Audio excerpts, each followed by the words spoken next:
싶은 교육 채널.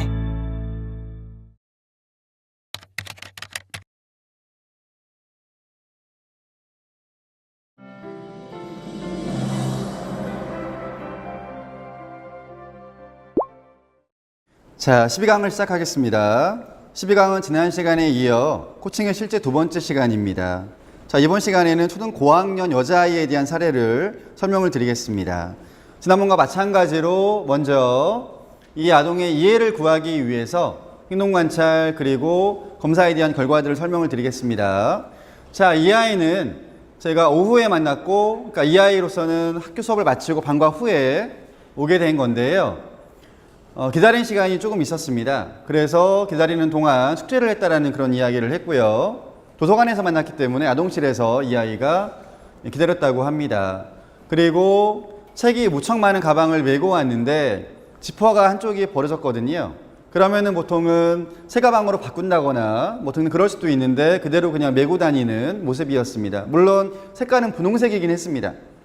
그런데 상당히 많이 지저분한 모습이기도 했고 한쪽이 좀 이렇게 벌어져 있음에도 불구하고 그냥 메고 다니는 모습이었습니다. 그렇다면 보통 우리는 저런 모습을 보고 무심하거나 아니면 털털하거나라는 것들을 예상할 수가 있겠죠. 그리고 키는 보통이었고 피부가 약간 까만 편이었고요. 목소리가 허스키한 그런 특징이 있었습니다.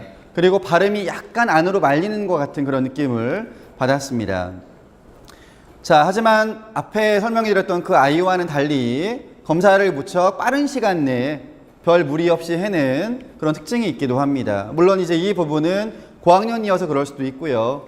아니면 독서를 많이 해서 이해력이 높기 때문에 바로바로 이해를 하고 풀어낸 걸 수도 있겠습니다. 자, 질문지에 대한 결과인데요.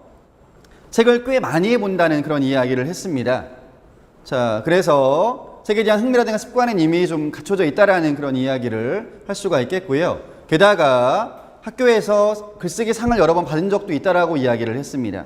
자, 그러면 이를 통해서 글쓰기에 대한 능력도 조금 갖춰져 있다라고 예상을 할 수가 있는 그런 정보였습니다. 자, 그리고 좋아하는 장르를 물어보았더니 지식을 얻게 해주는 책들 좋아한다고 이야기를 했고요. 그 다음에는 위인전, 역사, 판타지 등등을 좋아한다는 이야기를 하기도 했습니다. 앞 시간에 이야기 드렸던 남자아이랑은 조금 다른 그런 느낌이죠. 훨씬 더 책을 많이 보고 게다가 능력이 조금 더 높아 보이는 그런 면들을 확인할 수가 있겠습니다. 자, 그 다음에는 성격 유형에 대한 검사 결과인데요. ENTP라고 하는 결과가 나왔습니다.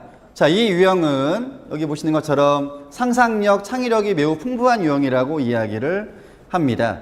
그러면서 사람들의 동향에 민감하고 여러 일에 지능이 있다라고도 이야기를 하는 그런 유형입니다. 다만 그런데 이런 유형들은 쉽게 지루함을 느끼고 흥미가 자주 옮겨가는 그런 특성이 있다라고도 이야기를 할 수가 있겠습니다. 자, 이 유형을 지난 시간에 배우신 그 책을 골라보는 좋아하는 그런 도서 유형으로 설명을 드려보자면요.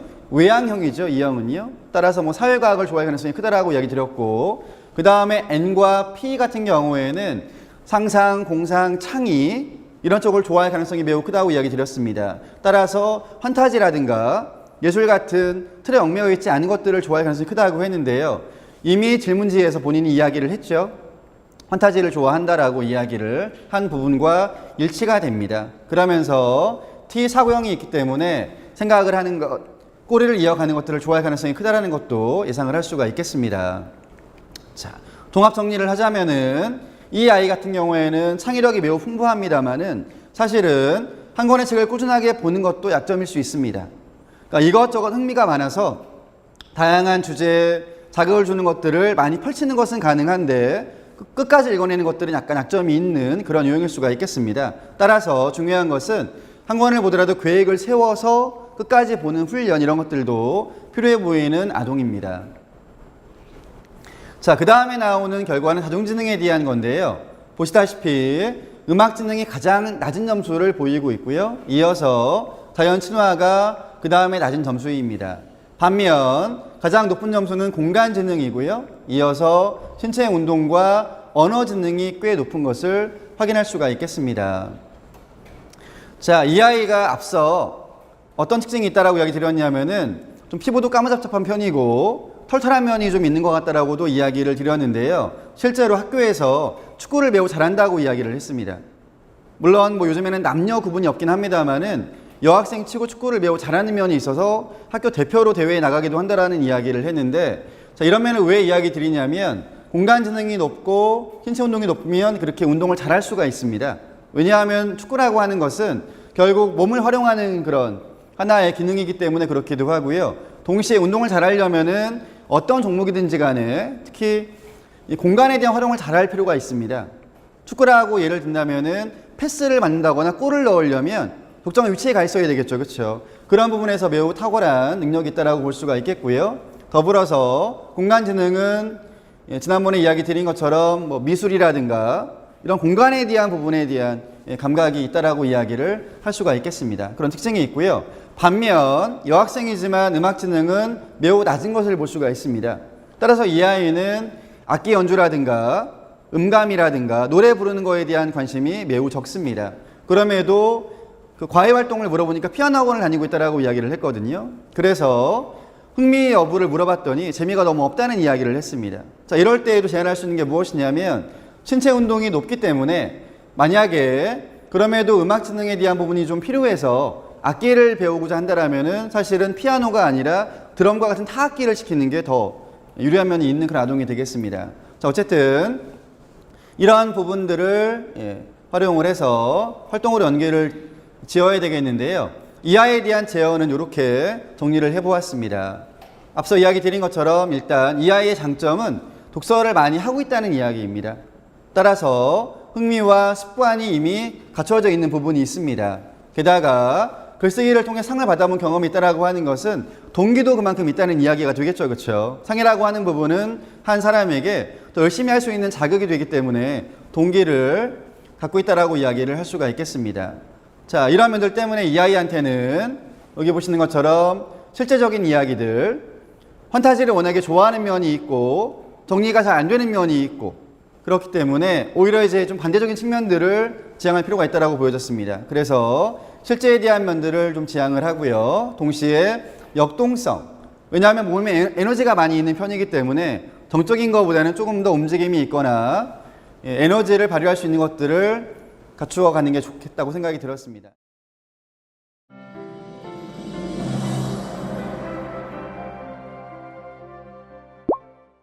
이런 내용들의 책들을 먼저 고르고요. 그 다음에 활동도 이런 쪽으로 연결을 지어서 구성을 해보았습니다. 자, 이 아동에 대한 코칭 계획서인데요. 역시 5회로 구성이 되어져 있습니다. 자, 먼저 1회 때에서는 목표가 관점 넓히기라고 되어져 있습니다. 그 다음에 2회 때에는 상상력을 키우는 거, 3회 때에는 공간 감각을 넓히는 거, 그리고 4회에는 자연 탐구 지능을 높이는 거, 그 다음에 마지막 5회에는 현실 감각을 키우고 꿈에 대한 구체화 작업을 같이 한번 진행해 보는 걸로 구성을 해보았습니다. 다시 한번 결과들과 연결을 지어보시면은요, 이미 잘하고 있는 부분들을 먼저 이야기를 한 거를 알 수가 있겠고요. 그러면서 부족한 부분들을 좀 보완을 시켜주고자 하는 그런 계획의 흐름을 알 수가 있습니다. 마찬가지로 목표에 따라서 자료를 고르고 그런 뒤에 활동까지 연결이 되었는데요. 이 부분도 역시 책을 보여드리면서 설명을 드리겠습니다. 자, 먼저 1회는 관점을 넓혀주는 데 목적이 있었습니다. 워낙에 상상이라든가 창의를 좋아하는 면이 있기 때문에요. 한 가지의 자극만 주어도 여러 개를 떠올릴 수 있는 그런 아동입니다. 따라서 먼저 그런 책을 좀 골라보았는데요. 첫 시간을 위해 고른 책은 반이나 차 있을까 반밖에 없을까라는 제목입니다. 예전에 우리가 많이 봤던 그림이죠.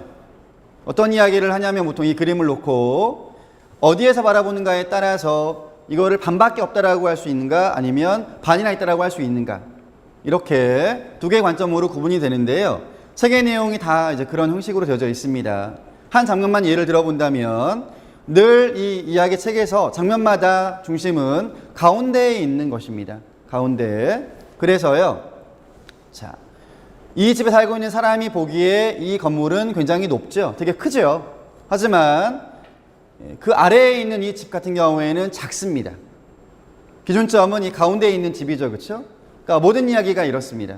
그래서 내가 어느 위치에서 어디를 바라보는가에 따라 무엇인가는 클 수 있고 무엇인가는 작을 수가 있다는 이런 다양한 관점들을 보여주고 있는 그림책입니다. 그래서 먼저 이 책을 활용을 해서요. 어떤 것이든 넓게 보고 깊게 보고 뒤집어 보고 비교와 대조를 통해서 바라보는 그런 작업들을 같이 한번 해보았습니다. 어떤 것이든 관계가 없습니다. 주변의 사물들을 이용해도 괜찮고요. 눈에 보이는 것들을 이용해도 관계가 없습니다. 그러면서 눈에 보이는 것만이 아니라 좀 다르게 바라보기 위한 그런 작업들을 진행했다는 이야기입니다. 그 다음 2회 때에는 상상력 키우기라고 하는 작업을 했는데요. 워낙에 이쪽에 대한 재능이 있습니다. 자, 이 시간을 위해 고른 책은 그곳에는 이라고 하는 그림책인데요. 자, 이 책에는 그곳이라고 하는 어떤 장소가 나오긴 합니다만은 이곳이 어디인지는 절대 답이 나오지 않습니다. 자, 그런데 이 표지에 보시는 것처럼 아주 길게 이어진 길이 있고요. 언젠가 그곳에 가게 될 거야 라는 그런 말도 나오긴 합니다. 하지만 답이 나와 있지 않습니다. 자, 여기 보시면 그림책에는 한 장면인데요. 그곳까지 가는데 얼마나 걸릴까? 내일, 다음 주쯤이면 도착할 수 있을까? 이렇게 계속 사람들로 하여금 흥미를 일으키는 면들이 있습니다. 그래서 이 책을 같이 나누고요. 그런 다음에 작업은 뭘 해보았냐면 과연 그곳이 어디이고 그곳이 있다면 어떤 모습일까를 그림으로 한번 그려보는 겁니다. 그럼 상상을 하겠죠. 그렇죠? 그러면서 자기만의 그곳을 만들어낼 것입니다. 정해진 답이 없다라는 게 중요합니다. 어떤 것이든 표현할 수 있게끔 자극을 주고 그런 다음에 무엇인가를 결과로 아이가 표현을 해내게 되면은 그거에 대한 이야기를 나누는 걸로 이번 시간은 진행이 됩니다. 자, 그 다음 3회에는 공간 감각을 활용하는 그런 시간인데요. 이 시간을 위해서 고른 책은 꼬마 돼지의 불고기 대작전 29라고 하는 제목입니다. 이 책에 나오는 주인공 꼬마 돼지는 잠들기 전에 불을 끄는 것을 굉장히 무서워합니다. 따라서 자기가 잠이 들고 난 다음에 불이 꺼졌으면 하는 그런 바람으로 어떤 설계도를 만들고 그에 따라서 불이 꺼지는 장치를 설계한다는 그런 내용의 이야기인데요. 그 단계가 총 29번까지 29단계로 이루어집니다. 자, 보시면 이게 그 단계를 차례대로 쭉 정리한 그런 그림인데요. 여기 꼬마 돼지의 방에서 천정으로 이어진 줄을 당기게 되면 그때부터 이 단계는 시작이 됩니다. 그래서 천장에서부터 쭉 이어져서 밖으로 나와서 이 마당을 가로질러 지하실로 들어가서 다시 위로 올라와서 불이 꺼진다는 그런 구조인데요. 이거를 29개의 단계로 구성을 한 것입니다. 어른들이 보기엔 또는 공간에 대한 감각이 부족한 분들이 보기에는 정신없어. 뭐가 이렇게 복잡하지라고 이야기를 하겠지만 공간에 대한 감각이 있고 좋아하는 사람들에게는 한눈에 이게 보인다고 이야기를 하거든요. 따라서 이 아이에게도 이 부분들이 한눈에 들어올 수 있습니다.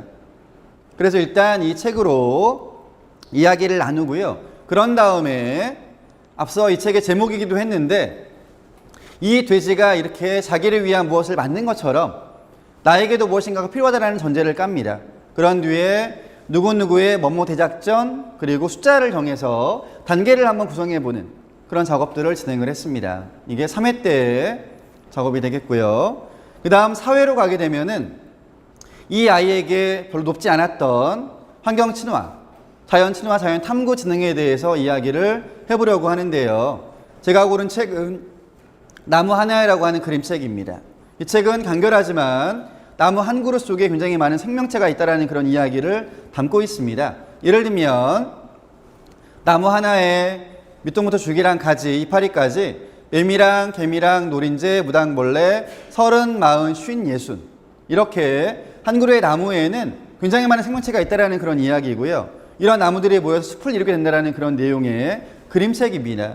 우리가 누구나 알고 있지만 자세히 보지 않으면 보이지 않는 것들에 대한 그런 이야기를 하고 있기도 한데 나무도 하나의 생명이지만 또 다른 것들을 품고 있다는 그런 측면에서 이 나무와 자연의 위대함도 보여주고 있는 그림책입니다. 그래서 이 책을 활용을 했고요. 그런 다음에는 책 만들기라고 하는 활동을 연결을 지어서 직접 나무책을 만들어 보기도 했는데요. 사실 이 아동이 이런 자연에 대한 관심은 없습니다만은 공간에 대한 관심은 있단 말이죠. 그렇죠? 그래서 이 책을 나중에 읽어보시게 되면 어떻게 나와 있냐면은 이런 동물들이 살고 있는 곳들이 곳곳이 나옵니다. 뭐 땅속이 나오기도 하고요. 동제가 나오기도 하고요. 그럼 이런 것들은 다 공간이죠. 그죠? 따라서 이런 부분들은 관심을 가질 수가 있다라고 설명을 할 수가 있겠고, 그 다음 활동으로 이어진 책 만들기 같은 경우도 공간 지능이 매우 중요합니다. 부가트라고 불리는 것들이 주로 팝업의 원리를 활용하기도 하는데요. 그런 것들을 이해를 하고 접목을 시키려면 당연히 공간에 대한 이해가 있어야 됩니다. 따라서 연결이 되었는지라 이 아이는 큰 어려움 없이 재미있게 이 활동을 해냈습니다. 자, 그 다음 마지막 5회 때에는 현실에 대한 면들을 좀 더 구체화시켜주는, 게다가 고학년이다 보니까 자기의 꿈에 대한 부분들을 또 이야기를 할 수가 있겠는데요. 그 부분과 연결을 시켜본 그런 시간이 되겠습니다. 자, 이 시간을 위해 고른 책은 꿈의 궁전을 만난 우체부 슈발이라고 하는 실존 인물에 대한 그림책인데요. 잠깐 내용을 설명해 드리면 이 슈발은 프랑스 사람입니다. 이 사람의 직업은 우체부였는데 지금으로부터 100년이 훨씬 더 전에 살았던 사람이고 그 시대의 이야기입니다. 그런데 이 사람은 평범한 우체부였으나 자기만의 꿈이 있었습니다. 그래서 돌들을 모아서 아주 오랜 기간 동안 자기가 꿈꾼 그런 건물을 하나 지었는데 이 건물의 이름이 꿈의 궁전이라고 합니다. 이 건물을 짓는데 무려 33년이 걸렸다고 이야기를 하거든요. 43살에 시작을 해서 76세에 완성을 한 그런 건물인데요. 이 건물이 지금은 프랑스의 문화재가 되어서 나라의 보호 관리를 받고 있는 그런 상황이라고도 이야기를 합니다. 자, 이 이야기를 통해서 이 아이에게도 뭔가 꿈이 있겠죠, 그렇죠? 실제로 이 우체부에게도 이것은 꿈과 같은 일이었습니다. 주변 사람들은 다 어리석은 짓이다, 머리가 돈 것 같다라는 그런 비난을 했음에도 불구하고 이 사람은 굴하지 않고 계속 이렇게 자기가 상상한 바를 실현을 시켰거든요.